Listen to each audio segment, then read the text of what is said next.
Chapter 9. Now in the 12th month, that is, the month Adar, on the 13th day of the same, when the king's commandment and his decree drew near to be put in execution, in the day that the enemies of the Jews hoped to have power over them, though it was turned to the contrary, that the Jews had rule over them that hated them, the Jews gathered themselves together in their cities throughout all the provinces of the king Ahasuerus, to lay hand on such as sought their hurt, and no man could withstand them, for the fear of them fell upon all people. And all the rulers of the provinces, and the lieutenants, and the deputies, and officers of the king, helped the Jews, because the fear of Mordecai fell upon them, for Mordecai was great in the king's house, and his fame went out throughout all the provinces, for this man Mordecai waxed greater and greater. Thus the Jews smote all their enemies with a stroke of the sword, and slaughter, and destruction, and did what they would unto those that hated them. And in Shushan the palace the Jews slew and destroyed 500 men.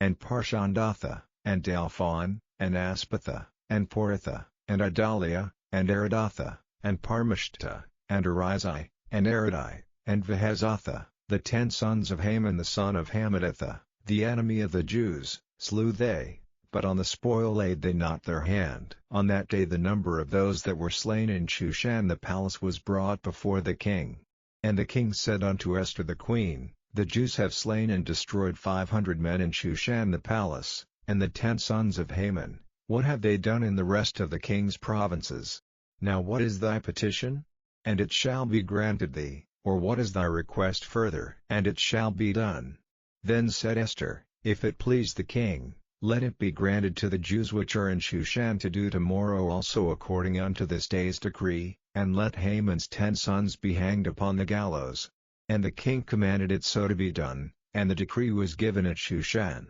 and they hanged Haman's 10 sons. For the Jews that were in Shushan gathered themselves together on the 14th day also of the month Adar, and slew 300 men at Shushan, but on the prey they laid not their hand. But the other Jews that were in the king's provinces gathered themselves together, and stood for their lives, and had rest from their enemies, and slew of their foes 75,000, but they laid not their hands on the prey. On the 13th day of the month Adar, and on the 14th day of the same rested they, and made it a day of feasting and gladness. But the Jews that were at Shushan assembled together on the 13th day thereof, and on the 14th thereof, and on the 15th day of the same they rested, and made it a day of feasting and gladness. Therefore the Jews of the villages, that dwelt in the unwalled towns, made the 14th day of the month Adar a day of gladness and feasting, and a good day, and of sending portions one to another. And Mordecai wrote these things,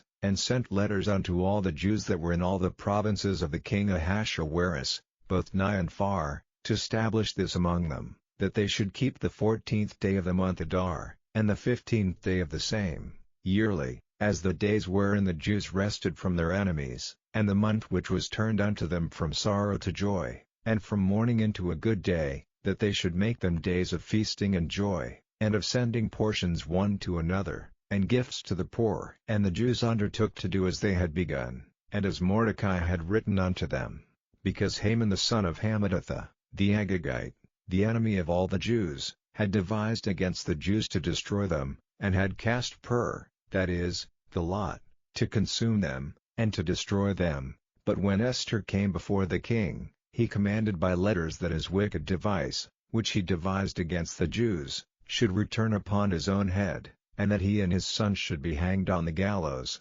Wherefore they call these days Purim after the name of Pur. Therefore for all the words of this letter, and of that which they had seen concerning this matter, and which had come unto them, the Jews ordained, and took upon them, and upon their seed, and upon all such as joined themselves unto them, so as it should not fail, that they would keep these 2 days according to their writing, and according to their appointed time every year, and that these days should be remembered and kept throughout every generation, every family, every province, and every city, and that these days of Purim should not fail from among the Jews, nor the memorial of them perish from their seed. Then Esther the queen, the daughter of Abihail, and Mordecai the Jew, wrote with all authority, to confirm this second letter of Purim. And he sent the letters unto all the Jews, to the 127 provinces of the kingdom of Ahasuerus, with words of peace and truth, to confirm these days of Purim in their times appointed, according as Mordecai the Jew and Esther the queen had enjoined them,